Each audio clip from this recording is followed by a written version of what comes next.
Welcome, sweet people, to my review of Batman Automobilia issue number 5. We're taking a look at the Batmobile in the 70s, which was introduced in Detective Comics 400.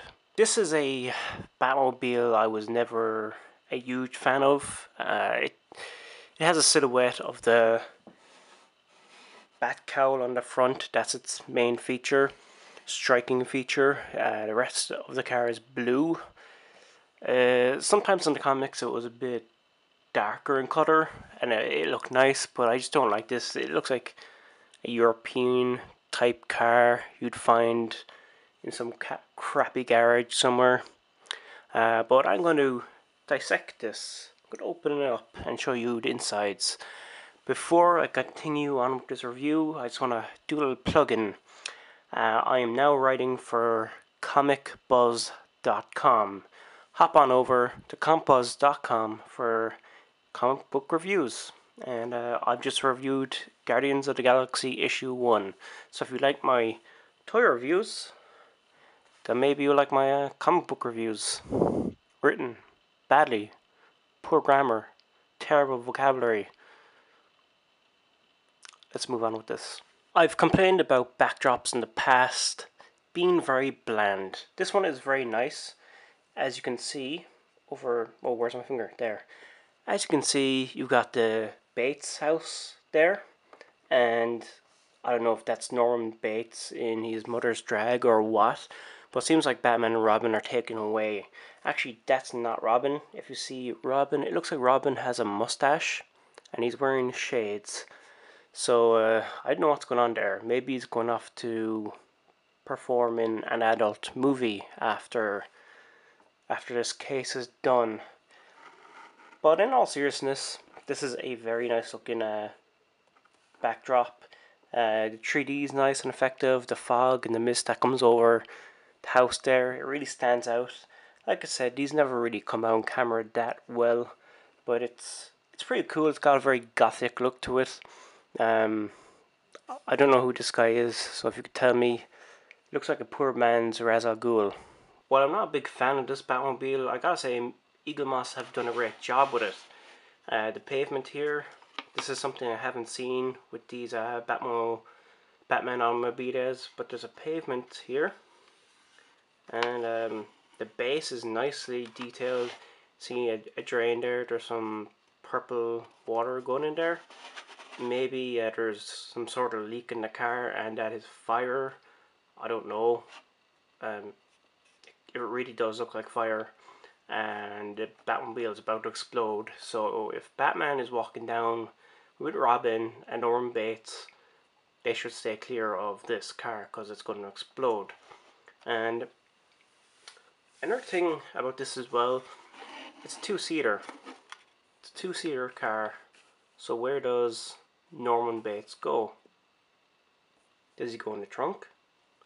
Well, we'll have to look at the magazine, and the magazine will show the inside of the car and it'll tell us where the bad guy actually goes. As for the car itself, I've got to praise Eagle Moss Collections because they've actually made this.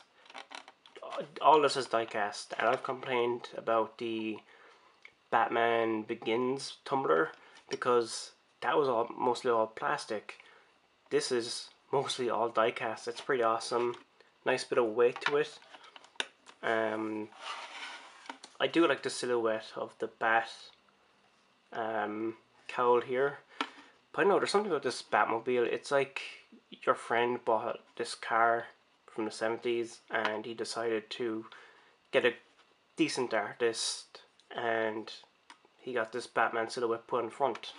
This is the magazine you get with issue number 5, and when you open it up, it just talks about how DC wanted Batman to be edgier and darker.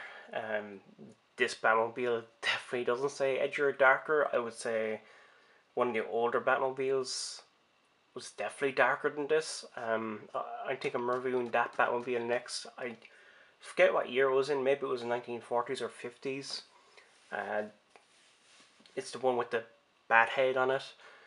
I thought that was a lot more edgier, but this one that's the style and direction they were going in. But to be honest, I think they were going for a James Bond kind of style.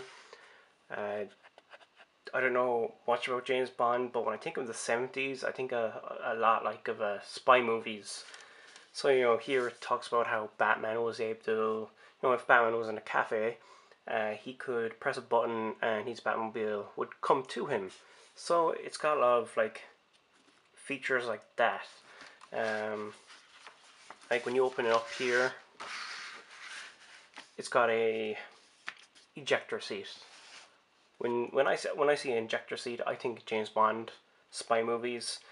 And in the boot here, it shows that there's a fuel tank and a batsuit in the boot.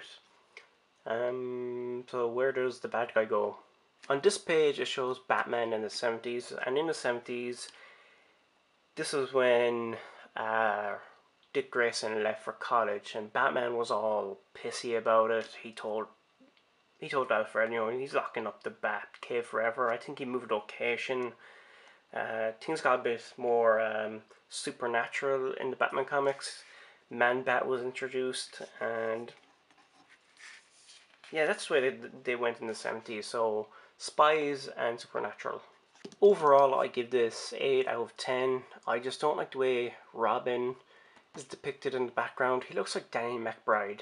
And I'm not a big fan of this Batmobile, so yeah. Thanks for watching. Bye.